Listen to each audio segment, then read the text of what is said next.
Sir ఇప్పుడు ఆంధ్రప్రదేశ్ ఉన్నటువంటి ఉద్యోగులు సంతృప్తిగా ఉన్నారా కూటమి గవర్నమెంట్ లో ఈ 14 నెలల పరిపాలనలో? సంతృప్తి అంటే మాకు 4 డిఏలు పెండింగ్ ఉన్నాయి, Yes. డిఏలు రాలి అని చెప్పి ఇప్పటికే ఉద్యమ బాట పడ్డానికి సిద్ధం. ఒక route map లో ఉంది. మీరు ఒకటి గమనించాలి.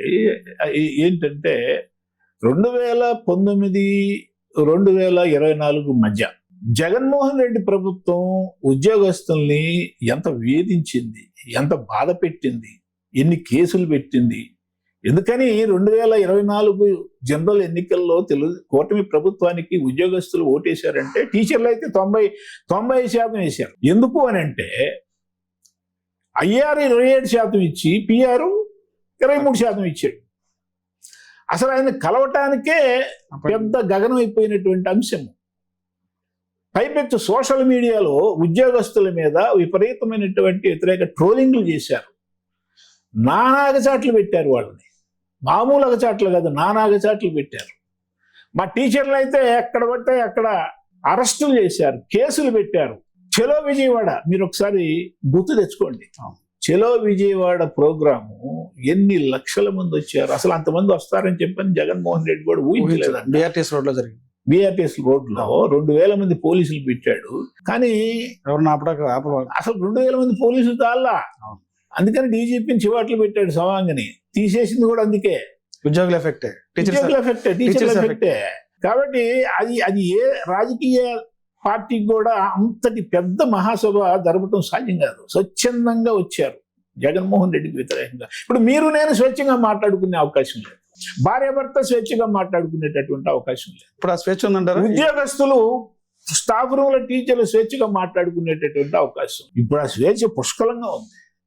ఏదైనా మాట్లాడుకోవచ్చు. మొన్న ధర్నా చేశారు, మీరు కూడా వచ్చారు కదా. వచ్చాం. అప్పుడు ధర్నా చేస్తే ఆ విధంగా స్వేచ్ఛగా ధర్నా చేసే పరిస్థితి ఉందా? అసలు అక్కడ కూర్చోడానికి అవకాశం ఉందా? పోలీసులతోటి ఎరగదన్నేవాళ్ళు. ఉద్యోగస్తులు దాని మరి వైసీపీ ఇంకోలాగా మలుస్తుంది కదా. మా ప్రభుత్వం ఉన్నప్పుడు ఎవరు కనీసం రోడ్డుకి ఆందోళన చేసిన పరిస్థితి లేదు. అందరూ సంతోషంగా. అదే నేను చెప్పేది. ధర్నా చౌక్ అంతా ఖాళీగా ఉంది. ధర్నా చౌక్ కనీసం ఒక ధర్నా చేసిన పరిస్థితి లేదని చెప్తారు. దాష్టీకం చేశారు కాబట్టి, భయపెట్టారు కాబట్టి, ఆ భయపెట్టి ఉద్యోగస్తుల మీద ఒత్తిడి చేసి మీరు గనక ఆందోళన చేసినట్లయితే మేము ఉద్యోగాలు పోతాయనో, మీ కేసులు పెడతామనో, మీకు జీతాలు రావనో, మీకు డిఏలు రావనో. ఎక్కడ డిఏలు ఇచ్చారు, ఎక్కడ బకాయిలు ఇచ్చారు? అందుకని అసలు మామూలు ఇబ్బందులు పెట్టవు. సరే, ఆ ఉద్యోగస్తులు కొంతమంది నాయకులు, వాళ్ళ పేర్లు కూడా నేను చెప్పకూడదు, పొట్టలు బాగా పెరిగినాయి, వాళ్ళకి బాగా తిన్నారు.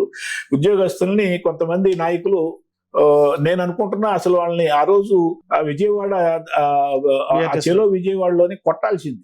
కొడితే బాగుండేది. ఆ నాయకుల్ని నేను చెప్పేది. ఎవరైతే మోసం చేశారో ఆ నాయకుల్ని అక్కడ పోయి జగన్మోహన్ రెడ్డికి సలాం గులాం అని చెప్పని ఎవరైతే అన్నారో అందరం కళ్ళారు చూసాం. ఎవరన్నారో ఎవరు అనలేదు. వాళ్ళని 4 బాధ్యత సరిపోయేది. ఆ పరిస్థితి ఇప్పుడు లేదు.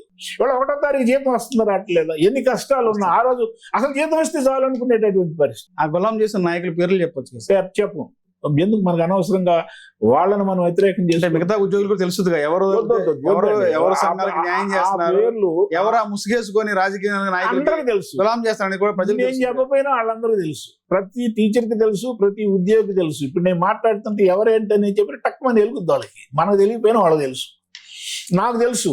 ఎందుకు అనవసరంగా మనం పేర్లు బయట పెట్టుకోకూడదు. ఇవాళ ఉద్యోగస్తులు ఏం కోరుకుంటున్నారంటే మాకు పిఆర్సీ ప్రకటించాలా, 12th పిఆర్సీ ప్రకటించాలా, మాకు పెండింగ్ లో ఉన్నటువంటి బకాయిలు ఇవ్వాలి అని చెప్పని కోరుకుంటున్నాను. వాళ్ళ కోరిక న్యాయమైందని నేను అనుకుంటున్నాను. ఎందుకంటే ఒక టీచర్స్ ఎమ్మెల్సీగా పనిచేసినటువంటి వ్యక్తిగా ఇవాళ ఉద్యోగస్తులు పిఆర్సీ కోరుకోవటం, డిఏలు కావాలని చెప్పిన అనటం, లేకపోతే బకాయిలు కావాలని చెప్పిన అనుకోవటం, లేకపోతే టీచర్లు కొన్ని ఇబ్బందులు ఉన్నాయి మాకు, ఈ అసెస్మెంట్కు సంబంధించినటువంటి ఇబ్బందులు, లేకపోతే ఈ అప్లికేషన్కు సంబంధించినటువంటి ఇబ్బందులు, ఇవన్నీ వాళ్ళు ఏదైతే అంటున్నారో అవన్నీ కూడా వాస్తవాలే. ప్రభుత్వమే మాకు 2000 కోట్లు బాకీ ఉంది ప్రతి ఉద్యోగికి అని చెప్పి అంటారు. ఉద్యోగం అన్నింటికి ఈ ప్రభుత్వం వచ్చిన తర్వాత 4-5 నెలల క్రితం 6000 కోట్ల బకాయిలు విడుదల చేసింది. అది మర్చిపోకూడదు. మనం కష్టాల్లో ఉన్నా కూడా 6000 కోట్ల బకాయిలు విడుదల చేసింది.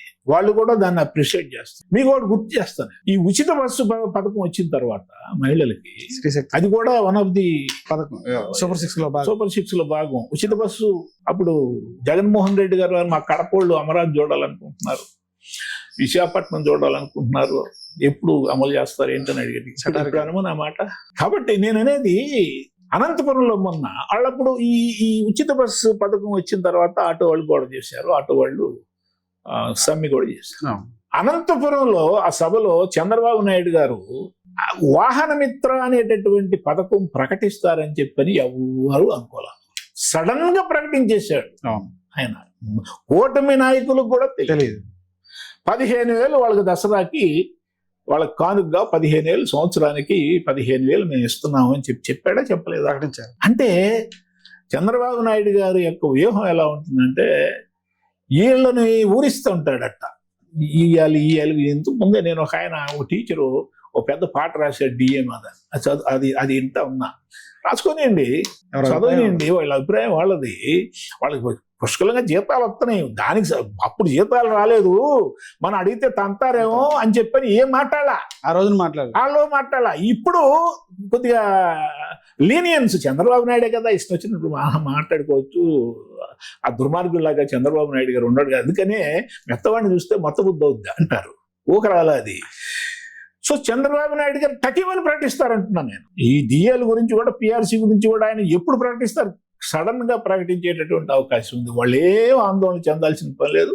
చంద్రబాబు నాయుడు గారికి అన్ని తెలుసు, పవన్ కళ్యాణ్ గారికి అన్ని తెలుసు. ఖచ్చితంగా వీళ్ళు కూటమిలో ఉన్నటువంటి ముగ్గురు ఎవరైతే కూటమిలో ఉన్నారో వాళ్ళు ముగ్గురు చాలా జాగ్రత్తగా ఆలోచించి స్టడీగా వాళ్ళు పరిపాలన చేస్తా ఉన్నారు.